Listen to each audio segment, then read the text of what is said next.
saudara-saudari yang terkasih dan berbahagia di dalam Dharma. Sebelumnya, marilah kita bersama-sama mengucapkan Namo Sang Hyang Adibudaya, Namo Buddhaya. Baik, selamat malam Bapak Ibu sekalian. Hari ini berbeda dari biasanya Romo Pandita Arya Nadasahari yang memberikan ceramah, namun malam ini berbeda. Hari ini saya akan menyampaikan ceramah. Dan sebelumnya, Bapak Ibu mungkin belum mengenal saya ya. Jadi ada namanya peribahasa, tak kenal maka tak sayang maka tak cinta. Jadi di sini biarkan saya memperkenalkan diri dulu. Nama saya Paramita Aryanandati Putri. Saya merupakan putri dari Romo Pandita Arya Nadasahari.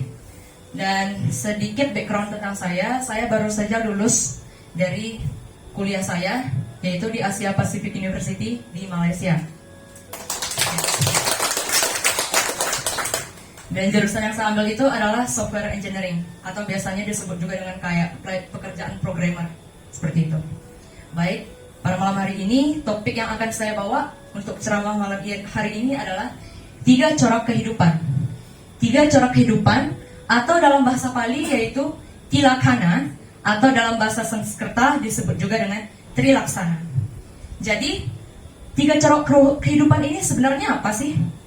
Jadi, 3 corak kehidupan atau Tilakhana ini adalah konsep ajaran agama Buddha, di mana kita bisa mengetahui bahwa fenomena-fenomena yang terjadi di dunia ini, di kehidupan ini, itu dikuasai oleh 3 ciri umum. 3 ciri umum itu adalah yang pertama, anicca, yang artinya adalah ketidakkekalan. Semuanya itu tidak ada yang kekal, selalu mengalami perubahan, bersifat sementara, tidak ada satupun yang permanen. Yang kedua adalah dukkha. Dukkha itu artinya adalah rasa ketidakpuasan. Yang ketiga adalah anatta, yang artinya adalah tiada diri, tiada inti diri, atau tiada aku, atau tiada ego. Jadi pada dasarnya anatta ini sebenarnya terbagi menjadi 2 suku kata. Yang pertama adalah an, yang kedua adalah atta. An ini artinya adalah tanpa, sedangkan atta itu sendiri adalah inti diri, atau aku, atau bahkan ego. Dan selanjutnya, ya seperti yang saya sebutkan barusan, 3 corak kehidupan Tilakhana. Yang pertama adalah Sabbe Sankara Anicca, yaitu segala sesuatu yang terkondisi itu selalu berubah. Semuanya tidak ada yang namanya permanen dan tidaklah kekal. Jadi contoh dari anicca ini adalah pasti Bapak Ibu sendiri sudah tahu ya. Seperti dalam kehidupan sehari-hari misalnya, ketika Bapak Ibu pergi ke wihara, kemudian seperti ini, ada menyediakan bunga di depan altar. Namun setelah beberapa hari kemudian, anggaplah sekitar 3 atau 4 hari kemudian, bunga tersebut yang awalnya begitu indah, begitu harum, cantik, membuat mata kita termanjakan. Makasih. Membuat hati kita merasa termanjakan ketika melihatnya. Itu setelah beberapa hari kemudian semuanya bisa berubah. Akhirnya menjadi begitu layu, warnanya menjadi lebih kecoklatan, sangat tidak enak dipandang mata lagi, bahkan bau harum pun sudah tidak ada lagi, seperti biasa saja lagi. Dan kemudian dibuang saja begitu saja. Dan contoh yang lain adalah ketika kita pergi keluar, kemudian kita melihat banyak pepohonan. Ketika kita lihat pepohonan tersebut, banyak daun-daun yang berjatuhan. Dan kemudian pohon tersebut yang daunnya berjatuhan, kemudian digantikan dengan daun-daun yang baru. Itu juga merupakan contoh dari anicca. Nah, di sini Bapak Ibu, saya ingin bertanya. Saya penasaran. Biasanya anicca itu apakah selalu konotasinya negatif atau bisa juga positif? Yang menganggap selalu negatif, angkat tangan. Belum ngerti ya. Yang positif, ada yang berpikir konotasinya positif? Tidak ada juga ya. Jadi seperti yang saya sebutkan tadi, anicca itu adalah ketidakkekalan. Semuanya itu pasti mengalami perubahan. Oke? Kemudian mengapa saya tadi mengatakan selalu konotasi negatif? Karena seperti misalnya orang itu dulunya kaya, kemudian dia miskin. Misalnya lagi ketika seseorang berjalan, kemudian dia tidak sengaja tersandung batu, kemudian dia jatuh. Sebelumnya kaki dia itu tidak lecet sama sekali, tapi setelah jatuh dia mengalami pendarahan di lututnya. Itu juga merupakan konsep anicca, tapi konotasinya negatif. Tetapi tidak selamanya itu negatif. Terkadang juga konotasinya itu bisa positif. Contohnya apa? Misalnya, Bapak Ibu keadaan finansialnya lagi buruk. Kemudian Bapak Ibu berpikir, oh mungkin akan lebih baik jika saya mengembangkan usaha. Atau mungkin pindah kerja ke tempat yang lebih baik. Atau memperluas usahanya. Itu merupakan contoh dari anicca yang konotasinya baik. Karena apa? Setelah melakukan langkah tersebut, akhirnya dari awalnya itu finansialnya buruk, akhirnya kehidupan ekonominya menjadi lebih stabil, menjadi lebih baik.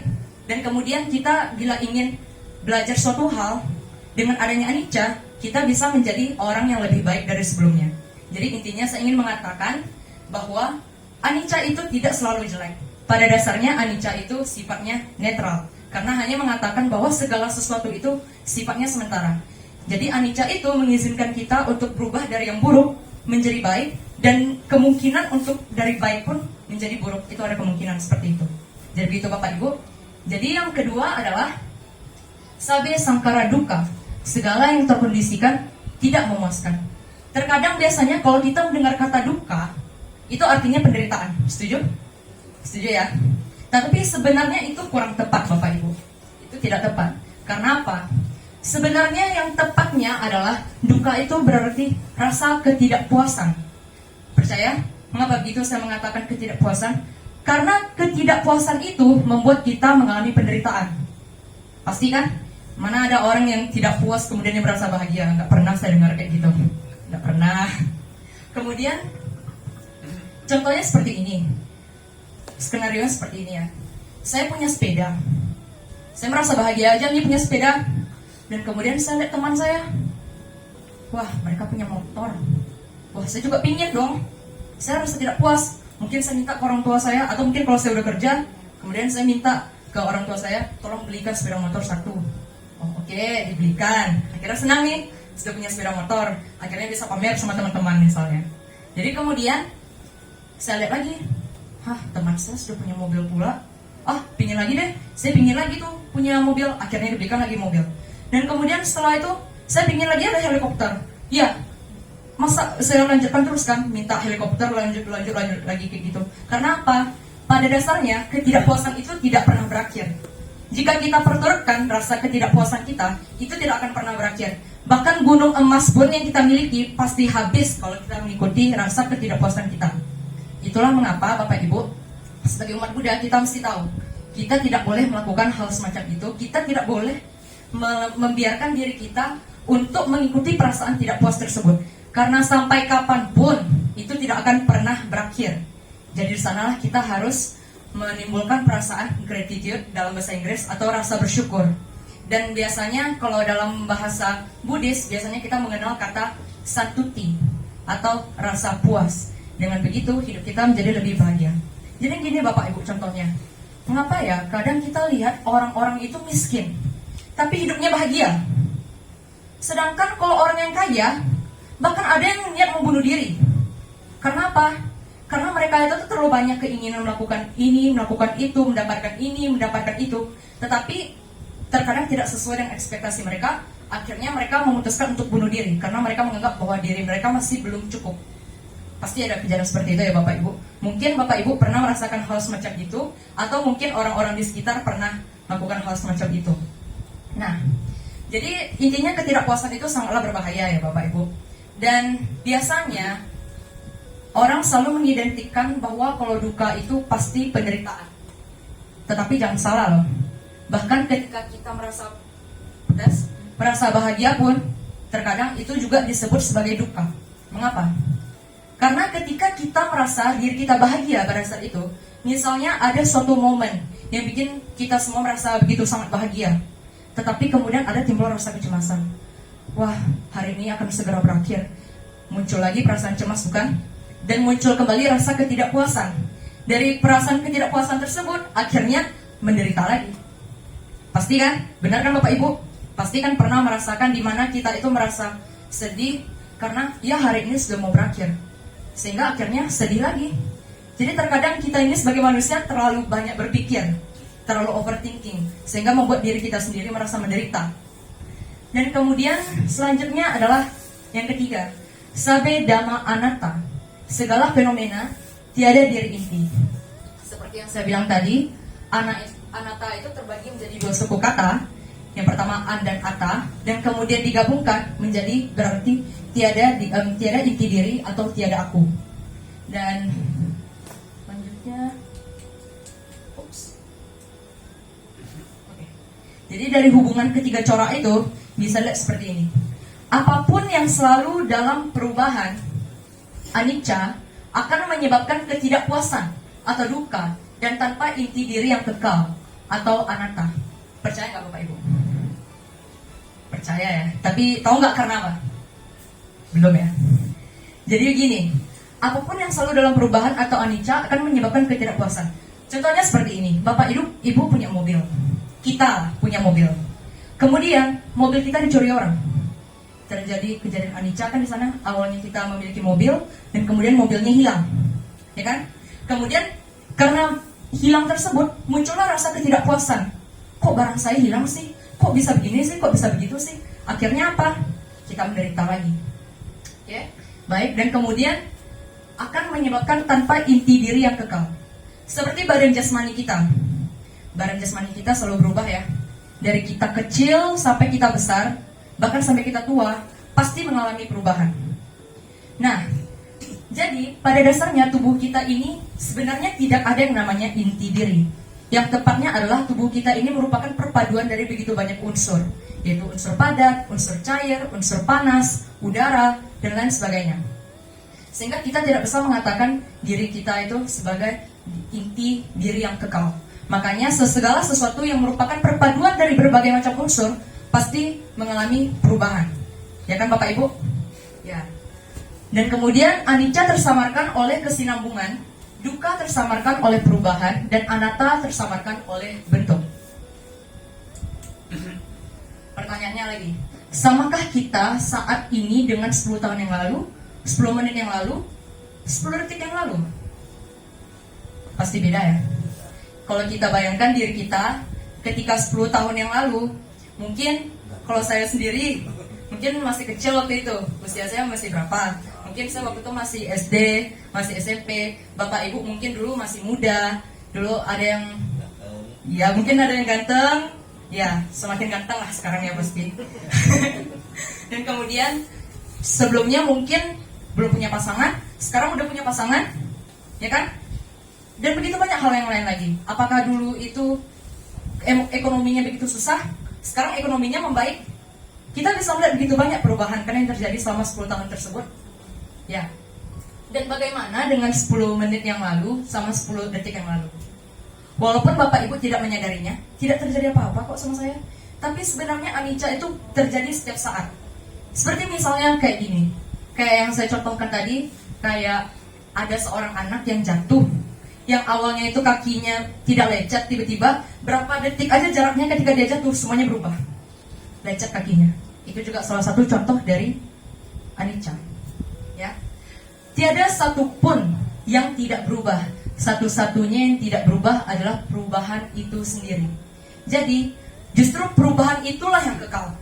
Tidak ada dalam dunia ini yang tidak mengalami perubahan. Pasti mengalami perubahan. Itu sudah satu hal yang pasti. Baik Bapak Ibu, lanjut berikutnya. Karena segala sesuatu merupakan hasil atau akibat dari sebab dan kondisi yang berubah, maka segala sesuatu juga terus berubah. Bahkan komponen terkecil pun dari benda yang paling padat sekalipun, seperti baja contohnya, hanyalah gumpalan energi yang mengalir. Pikiran yang tidak terlatih bahkan lebih berkeliaran dan rentan untuk berubah. Kaidah anicca bersifat netral dan tidak memihak, tidak diatur oleh hukum apapun yang lebih tinggi. Segalanya muncul dan berlalu secara alamiah. Seperti yang saya sebutkan tadi, anicca itu netral. Bisa konotasinya negatif, bisa juga positif. Dan juga anicca tidak pilih-pilih orang. Tidak ada pilih namanya individu. Kalau misalnya orang miskin, berarti dia pasti mengalami penuaan. Sedangkan kalau misalnya orang kaya tidak mengalami penuaan, tidak mungkin kan? Tapi semuanya itu terjadi secara objektif. Tidak ada yang namanya subjektif. Pasti terjadi kepada segala sesuatu yang terpadu dari segala macam unsur. Pasti mengalami ini. Jelas Bapak Ibu? Dan kemudian berikutnya adalah duka. Dalam pengalaman yang paling menyenangkan pun, terdapat kecemasan bahwa momen itu pun tidak akan terus berlangsung. Jadi begini Bapak Ibu, walaupun kita merasakan bahagia, sebenarnya itu juga merupakan penderitaan. Jadi kita tidak bisa mengatakan, oh saya bahagia sekarang, saya tidak ada merasakan duka. Salah Bapak Ibu, selama kita berada dalam kehidupan ini, pasti kita akan mengalami namanya duka. Bahkan ketika merasa bahagia pun, sebenarnya itu suatu saat juga bakal berakhir. Dan karena berakhir itu, akhirnya menimbulkan penderitaan. Dan kemudian ada 3 jenis utama duka. Yang pertama adalah penderitaan intrinsik, atau dalam bahasa Pali adalah duka-duka. Penderitaan intrinsik ini adalah jenis penderitaan biasa, yaitu penderitaan badan dan batin. Contohnya adalah kayak sakit flu, mual, muntah, kayak sakit gigi, sakit perut, semacam itulah. Atau penyakit yang berhubungan dengan batin juga bisa, atau penyakit mental, itu masuk dalam penderitaan intrinsik ini. Yang kedua adalah penderitaan karena perubahan atau viparinama duka, yaitu penderitaan karena anicca, yaitu penderitaan disebabkan karena ketidakkekalan. Contohnya seperti ini. Anicca itu, penderitaan karena anicca itu seperti ini contohnya. Misalnya kita itu memiliki kekasih, kita sudah melakukan segala sesuatunya bersama, dimanapun pasti melakukan hal itu semuanya bersama-sama. Dan kemudian salah satu dari kekasih tersebut harus pindah. Mungkin karena dia itu harus bekerja di tempat yang lebih jauh, atau harus melanjutkan studi di tempat yang lebih jauh. Artinya adalah kita jauh dari orang yang kita cintai, atau mungkin orang yang kita cintai tersebut sudah meninggal dunia. Itu membuat kita menderita kan? Itu merupakan penderitaan karena anicca. Terus selain itu juga ketika kita tidak bisa mencapai tujuan yang kita inginkan, itu juga penderitaan disebabkan oleh anicca. Selain itu, penderitaan karena anicca yang lain adalah ketika kita bertemu dengan musuh kita. Contohnya Bapak Ibu selama ini merasa bahagia, ini di tempat kerja saya ini teman-temannya baik-baik, bosnya baik-baik, semuanya tuh yang penting benar-benar sempurna. Tetapi kemudian ketika ada karyawan baru yang datang, dan Bapak Ibu tahu ternyata itu adalah musuh Ibu Bapak dulu ketika lagi sekolah. Dulu yang Bapak Ibu merasa bahagia pergi ke kantor, semuanya berubah 180 derajat, jadi nggak senang lagi sama tempat kantor itu, hanya karena satu orang. Itu juga penderitaan karena anicca. Dan kemudian yang ketiga adalah penderitaan karena kondisi atau sangkara duka.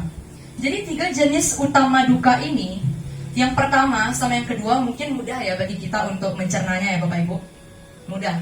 Tetapi yang ketiga ini mungkin sedikit rumit. Jadi penderitaan karena kondisi ini, selama kita terlahir sebagai manusia, selama kita memiliki badan jasmani ini, kita pasti akan mengalami penderitaan. Jadi dalam badan jasmani ini terdapat 5 gugus kemelekatan. Dan dikatakan bahwa 5 gugus kemelekatan adalah penderitaan. Atau dalam bahasa Palinya adalah Samki Tena Pancu Padana Kanda Duka. Jadi selama kita memiliki badan jasmani ini, seperti yang saya sebutkan sebelumnya, pasti akan mengalami penderitaan, bukan? Jadi sebenarnya apa sih sebenarnya yang terjadi? Kita sebagai makhluk itu pasti memiliki 5 gugus kemelekatan. Dan dari 5 gugus kemelekatan tersebut terbagi menjadi 2 kelompok besar, yaitu nama dan rupa. Nama atau cita disebut juga dengan batin. Sedangkan rupa atau kaya itu merupakan badan jasmani. Saya akan bahas yang pertama mengenai rupa. Di dalam rupa itu ada yang namanya rupa, yang merupakan adalah badan jasmani. Seperti sesuatu yang bisa kita lihat secara fisik. Seperti yang kayak kita bisa lihat sekarang ini, semuanya itu juga merupakan bagian dari rupa. Dari ujung rambut sampai ujung kaki, bahkan sampai organ di dalamnya pun, itu merupakan bagian dari rupa. Karena tubuh ini sebenarnya adalah perpaduan dari unsur, yaitu padat, cair, panas, dan udara. Dan kemudian sebenarnya tubuh kita ini sangat erat kaitannya dengan panca indera. Seperti mata memiliki indera penglihatan, hidung mengalami indera penciuman, lidah mengalami indera pengecap, telinga memiliki indera pendengaran. Sedangkan yang bagian tubuh kita itu memiliki indera peraba. Terus kemudian lanjut, yang dari 5 gugus kemelekatan itu 1 sudah saya jelaskan, dan kemudian 4 sisanya itu berada di nama, batin. Nah, yang pertama adalah kesadaran. Kesadaran dalam bahasa Palinya adalah winyana. Yang kedua adalah pencerapan atau persepsi. Dalam bahasa Palinya adalah sanya. Yang ketiga adalah bentuk-bentuk pikiran. Dalam bahasa Palinya adalah sangkara. Dan yang terakhir adalah perasaan. Atau dalam bahasa Palinya adalah wedana. Nah, bagaimana caranya supaya kita bisa mengerti mengenai hal semacam ini? Saya akan memberikan suatu skenario untuk Bapak Ibu. Misalnya Bapak Ibu pergi ke suatu restoran. Restoran itu menyediakan makanan ya pasti ya. Dan kemudian Bapak Ibu memesan salah satu makanan di sana. Contohnya adalah memesan mie goreng. Kemudian Bapak Ibu makan mie goreng tersebut. Momen di mana makanan tersebut sampai ke meja Bapak Ibu, kemudian Bapak Ibu menyuapi makanan tersebut ke dalam mulut Bapak Ibu, makanan tersebut akan menyentuh lidah kita yang merupakan rupa. Pasti kan? Dan rupa kita ini, lidah ini memiliki indera pengecap, sehingga kita bisa merasakan rasa dari makanan. Kemudian maju lagi kita masuk ke nama. Nama itu yang pertama adalah kesadaran atau winyana, di mana kita itu, ini sangat kaitan eratnya dengan indera sebenarnya. Jadi ketika kesadaran itu, ketika makanan itu sampai di lidah kita kemudian mengetahui bahwa makanan itu memiliki rasa.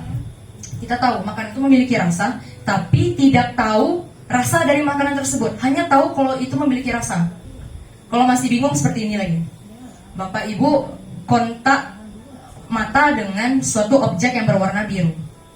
Pertama, mata itu kan memiliki indera penglihatan.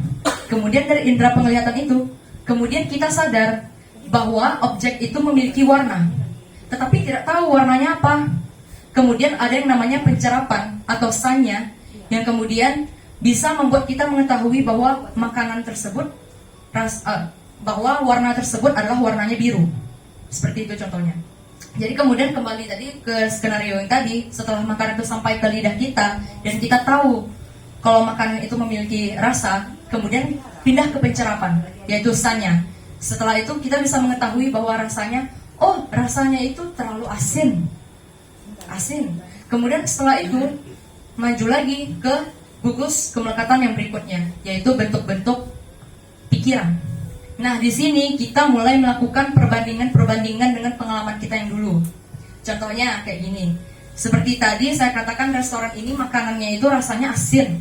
Dan kemudian Bapak Ibu mulai berpikir ke yang sebelum-sebelumnya. Wah, saya dulu pernah pergi ke restoran yang sana.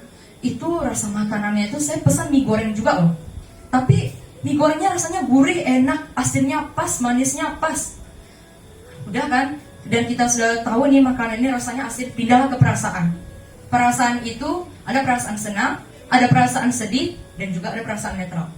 Nah, kalau misalnya kita tahu kalau makanan itu keasinan, pasti kita tidak senang kan?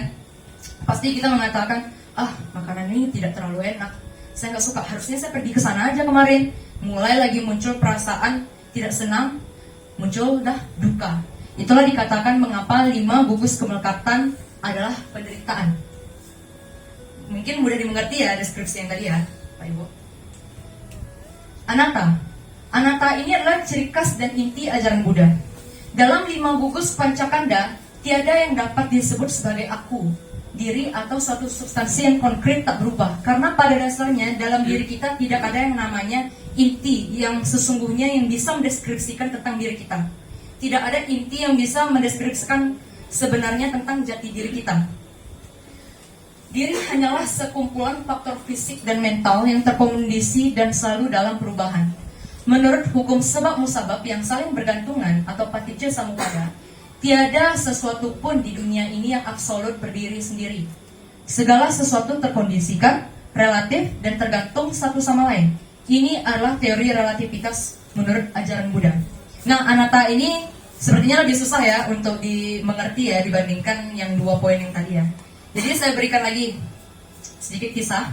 Ini berdasarkan dari Raja Milinda, pertanyaan Raja Milinda atau Milinda Panha. Jadi itu membahas tentang perdebatan antara Biku Nagasena dengan Raja Milinda. Jadi sebenarnya yang Milinda Panha ini membahas tentang konsep anatta. Jadi Biku Milinda ini mengumpamakan bahwa kita sebagai makhluk ini sebagai kereta. Dan kemudian menentang Raja Milinda untuk mencari inti sesungguhnya dari kereta itu apa? Apakah ada inti sesungguhnya dari kereta? kita tidak bisa deskripsikan, bukan?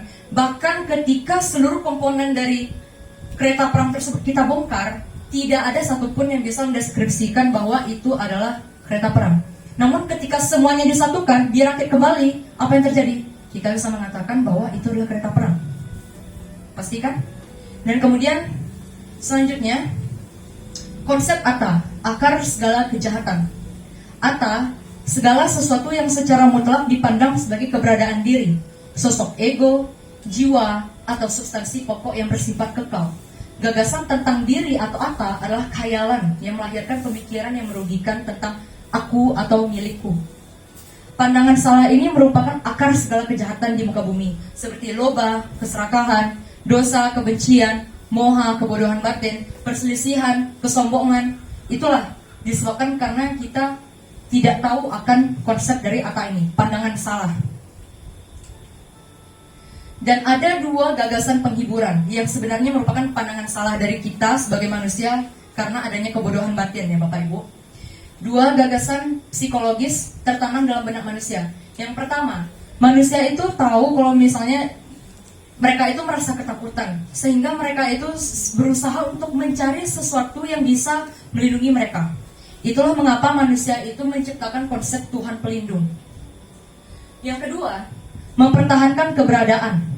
Manusia menciptakan konsep jiwa abadi. Jadi manusia menganggap bahwa diri kita ini abadi. Dalam kebodohan batin, kelemahan, ketakutan, dan nafsu keinginannya, manusia membutuhkan dua hal ini untuk menghibur dirinya sendiri. Kemudian bergantung kepadanya secara membuta. Jadi ini merupakan hal yang tidak tepat, ya Bapak Ibu. Kemudian berikutnya, ini adalah berbagai pandangan mengenai jiwa yang tidak sesuai dengan ajaran Buddha. Jadi seperti yang Bapak Ibu lihat, ada 5 pandangan, dan ini sebenarnya semuanya adalah pandangan yang salah. Yang pertama kita bahas pandangan mubazirnya perbuatan atau akiriyaditi.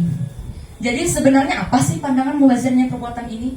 Pandangan mubazirnya perbuatan atau akiriyaditi ini adalah suatu pandangan yang mereka tidak percaya akan akibat dari karma. Mereka tidak percaya akan akibat tersebut. Jadi ketika saya melakukan perbuatan baik atau mungkin melakukan perbuatan yang paling keji sekalipun, tidak ada yang namanya dalam pandangan mereka itu saya bakal mendapatkan karma tersebut. Apakah saya melakukan perbuatan baik? Apakah saya akan mendapatkan akibatnya? Tidak.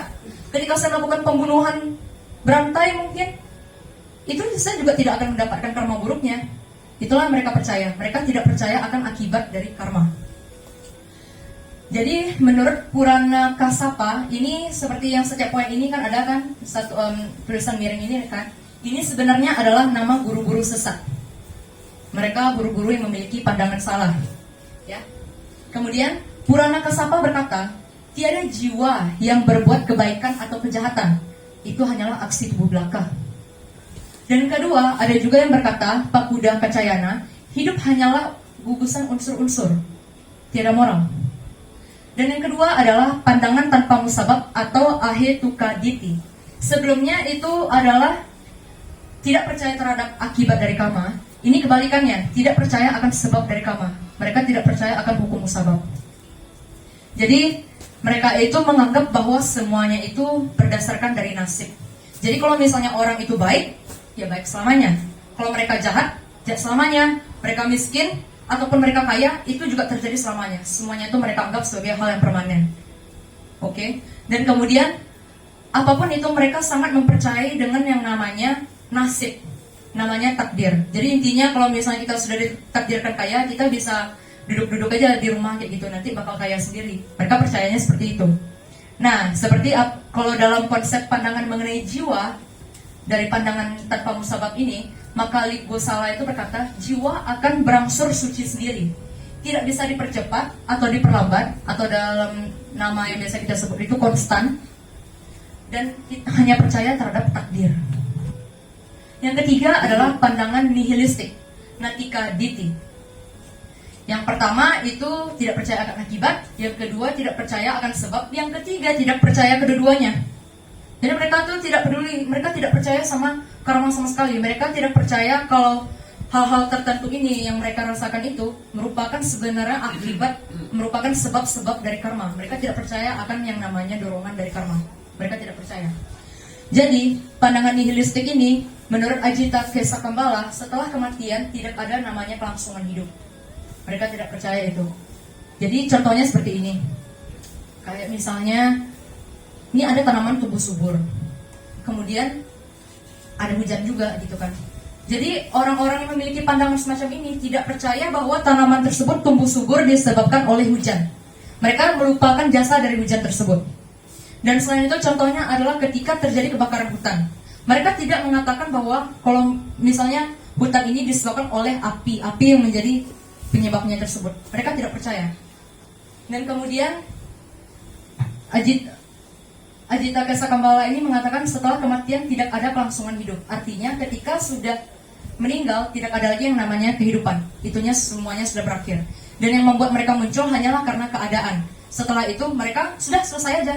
Mereka tidak percaya kita lahir sebagai manusia saat ini karena ada dorongan karma masa lalu. Mereka tidak percaya akan hal itu.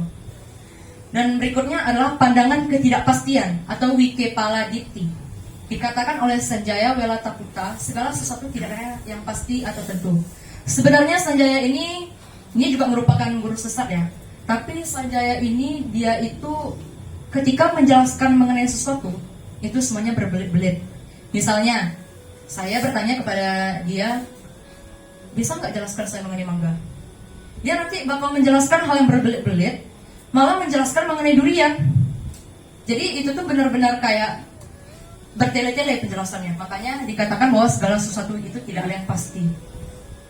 Yang kelima adalah pandangan eternalisme atau sasataditi. Pandangan eternalisme, seperti kata dasarnya saja eternal, itu artinya adalah abadi. Menurut Nigantana Taputa, berbuat baik untuk mencapai Atman. Atman ini adalah bahasa Sanskertanya dari keabadian. Dan bahasa Palinya adalah Atam. Jadi, pandangan eternalisme ini, mereka percaya seperti ini. Kayak jiwa kita ini sangat kekal. Mau kita lahir, mau kita meninggal, berkali-kali kelahiran, mereka sangat percaya bahwa itu sebenarnya jiwa mereka itu abadi, tidak ada mengalami perubahan sedikit pun. Dan itu merupakan pandangan yang salah ya Bapak Ibu. Siapakah aku ini? Kereta dan bagian-bagiannya dipetik dari buku Milinda Panha. Sebenarnya barusan saya sudah bahas mengenai Milinda Panha ini, tapi mari kita lihat dialognya. Tera Nagasena berkata, tolong jelaskan apakah kereta itu? Apakah porosnya? Apakah rodanya? Atau size-nya? Atau kendalinya? Atau gabungan semuanya itu? Atau sesuatu di luar semuanya itu?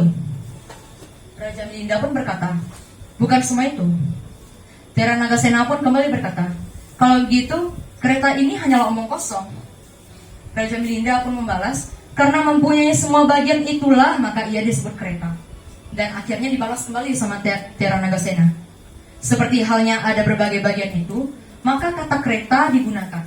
Demikian juga bila ada unsur-unsur makhluk, maka kata makhluklah yang digunakan. Jelas ya Bapak Ibu?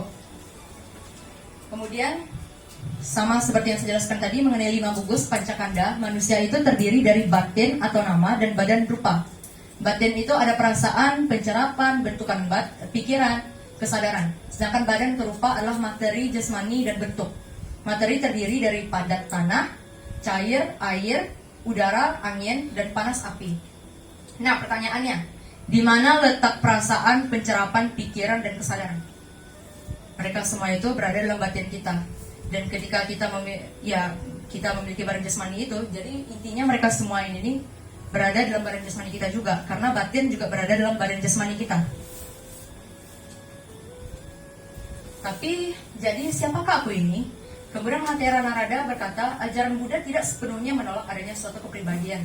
Jadi intinya Buddha percaya akan adanya kepribadian dalam pengertian empiris atau pragmatis. Ajaran Buddha hanya berupaya menunjukkan bahwa kepribadian atau individu tidak ada dalam pengertian mutlak. Jadi intinya, kita sebagai kepribadian, kita menyebutkan diri kita tidak bisa mengatakan bahwa saya itu adalah aku. Karena apa? Pada dasarnya tidak ada satupun bagian diri kita yang bisa mendeskripsikan bahwa ini saya, ini aku. Tidak ada. Tidak ada satupun yang kekal yang bisa menjadikan bagian dari saya itu adalah entitas diri. Misalnya tangan saya misalnya dilepas misalnya, apakah bisa dikatakan ini Mita? Tidak. Ketika diambil ususnya, apakah ini Mita? Tidak. Kalau misalnya disatuin semuanya, baru iya Mita. Jadi gitu. Dan istilah filosofis Buddhis untuk individu adalah santana, arus kesinambungan. Nah, ini ada Anattalakkhana Sutta. Ini merupakan khotbah yang disampaikan oleh Sang Buddha kepada 5 orang pertapa. Ini merupakan khotbah yang kedua. Jadi khotbah ini juga ada membahas tentang tiada inti diri atau konsep dari anatta. Jadi dialognya seperti ini. Buddha berkata, "Biku, bagaimana menurutmu? Apakah tubuh, perasaan, pencerapan, bentukan pikiran, kesadaran ini tidak berubah atau berubah?" Kemudian 5 orang pertapa tersebut mengatakan, "Berubah, Yang Mulia." Lantas yang berubah itu, apakah itu tidak memuaskan atau memuaskan? Tidak memuaskan, Yang Mulia. Lantas yang berubah itu, yang tidak memuaskan itu, yang bersifat sementara itu, apakah pantas dianggap sebagai ini milikku, ini aku, ini jiwaku? Dan kemudian dibalas kepada 5 orang pertapa tersebut, "Tidak, Yang Mulia." Kemudian Buddha kembali berkata, "Oleh karena itu, Biku, tubuh, perasaan, pencerapan, bentukan pikiran, kesadaran, apapun itu, apakah pada masa lalu, masa depan, atau sekarang, apakah kasar atau halus, apakah di dalam atau di luar, apakah kecil atau besar, apakah jauh atau dekat, harus dengan pemahaman benar akan segala sesuatu sebagaimana adanya, dianggap sebagai ini bukan milikku, ini bukan aku, ini bukan jiwaku." Jadi maksudnya yang ingin disampaikan oleh Sang Buddha di sini adalah ketika kita tahu bahwa segala sesuatu itu mengalami perubahan, dan kemudian kita tahu bahwa perubahan tersebut menyakitkan, tidak memuaskan, membuat kita merasa menderita, apakah kita masih bisa mengatakan bahwa mereka semua itu yang sesuatu yang bikin kita menderita sebagai sesuatu yang milikku? Tidak mungkin, bukan? Kita pasti tidak ingin memiliki sesuatu yang bikin kita menderita. Jadi inilah yang ingin disampaikan oleh Sang Buddha kepada kita semua, kepada 5 orang pertapa, dan kepada para umat-umat Buddha yang lainnya. Dan dikarenakan Sang Buddha mengkhotbahkan ceramah tersebut kepada kelima orang pertapa tersebut, sebelumnya dari 5 orang pertapa tersebut ada yang namanya satu kondanya, sebelumnya sudah mencapai tingkat kesucian arahat, dan kemudian ketika membabarkan khotbah ini, 4 sisanya itu kemudian juga mencapai tingkat kesucian arahat. Dan sekian Bapak Ibu, terima kasih karena telah memberikan saya kesempatan untuk memberikan ceramah Dharma pada malam hari ini. Mohon maaf jika ada salah kata, dan juga semoga ceramah Dharma yang telah kita dengarkan tadi bisa berguna bagi kita semua, baik pada makhluk-makhluk yang kelihatan ataupun makhluk-makhluk yang tidak kelihatan. Sekali lagi saya ucapkan terima kasih, dan saya tutup. Namo Sang Hyang Adi Budaya, Namo Buddhaya. Baik, saya kembalikan kepada pemimpin sekalian. Silakan. Siapkan tadi. Ya. Tadi gini aja, tadi kan ada dibilang ada ketidakpuasan. Jadi zaman sekarang ini kan udah serba cepat ini. Semua teknologi cepat, semua serba cepat. Kayak mana cara menghilangkan ketidakpuasan kita, sama trik-triknya supaya kita cepat menghilangkan ketidakpuasan itu. Nah, itu aja kan? Itu aja Jadi, ringkasnya bagaimana cara menghadapi perubahan dan cara cepat supaya kita tidak terjebak dalam ketidakpuasan. ketidakpuasan. Cara cepatnya Pak ya. Silakan kita. Sama trik-triknya biar cepat hilang. Rumusnya juga ya. Ya. Jadi Ini menurut pendapat saya ya. Ya. Jadi ada yang namanya rasa ketidakpuasan. Terkadang kayak teknologi tadi ya yang seperti Bapak bilang. Kadang-kadang kita misalnya ada handphone yang baru. Wah, ada handphone yang baru nih. Wah, CPU-nya bagus sekali. Wah, RAM-nya bagus sekali nih. Pingin beli lagi. Ah, ada iPhone keluaran terbaru. Ada laptop yang baru. Kayaknya saya pingin juga deh. Padahal yang lama masih bagus. Nah, hal pertama yang harus kita renungkan adalah kalau ketidakpuasan itu tidak akan pernah berakhir. Dan kemudian di sana kita juga harus ingat bahwa apakah saya perlu barang ini atau tidak? Kita perlu nggak? Dan apakah keuangan saya untuk itu mencukupi untuk melakukan itu?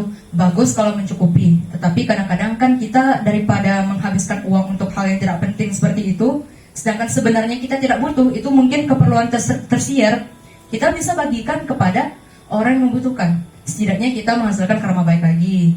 Dan kemudian itu kita harus memunculkan perasaan bersyukur. Pada saat kita mau beli, kita ingat lagi, kira-kira saya perlu nggak ya? Kalau misalnya laptop ini saya nggak main game sih, jadi ya sudahlah, biasanya saya hanya perlu menggunakan Microsoft Word, hanya perlu menggunakan Microsoft Excel. Ya hanya benar-benar sesuatu yang standar aja seperti itu, ya udah beli itu aja. sudah cukup aja. Dan anggaplah boleh mungkin kita memanjakan diri kita sedikit dengan membeli sesuatu yang lebih untuk diri kita. Tetapi kadang-kadang kita harus sadar lagi, ketika rasa ketidakpuasan itu muncul, kita mesti ingat, wah saya sudah memanjakan diri saya sudah beli ini dan ini sebenarnya sudah lebih dari cukup. Jadi kita harus, semuanya itu sebenarnya kembali kepada diri kita sendiri. Oh, siapapun orang yang berusaha untuk menasehati kita mengenai lebih baik begini dan kemudian tips and triknya, itu semua kembali ke diri kita sendiri. Apakah kita mau melakukannya atau tidak? Sebenarnya itu semua dari tekad. Kalau kita memiliki tekad, pasti kita bisa. Jadi yang namanya tips and trick itu gimana ya? Setiap orang itu subjektif sebenarnya. Itu relatif. Jadi intinya itu semua kembali ke diri kita sendiri. Bagaimana cara kita merenungkan tentang hal tersebut? Apakah perlu? Tidak? Ya udah berarti tidak usah. Jadi menurut saya itu jawabannya. Terima kasih.